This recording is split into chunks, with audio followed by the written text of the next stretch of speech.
दीगर खबरें शामिल करेंगे। आपको बताएं कि सानह वजीराबाद की तहकीकात में पेशरफ। JIT ने फैसल वाडा को रिकॉर्ड समेत आज तलब कर लिया है। फैसल वाडा ने आज़ादी मार्च में खून खराबे के खदशे का इजहार किया था। JIT ने यास्मीन राशिद, हम्माद अजहर समेत 35 दीगर अफराद को भी तलब किया।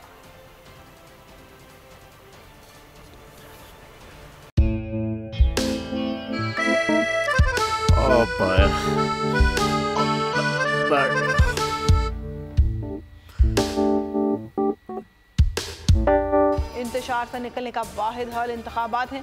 हकीकी आज़ादी मार्च आज रवा।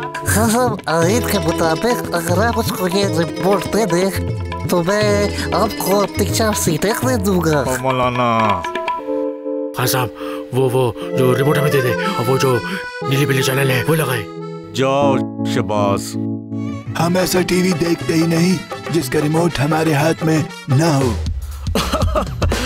और यहाँ पे कोई 2 नंबरी नहीं चलेगी। और हम कोई गुलाम है जो आप रिमोट मांगे हम दे दें?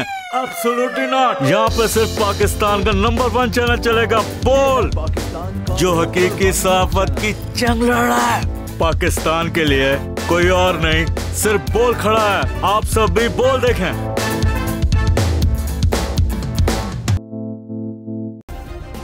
सब्सक्राइब करें और बेल दबाएं ताकि कोई खबर रह न जाए।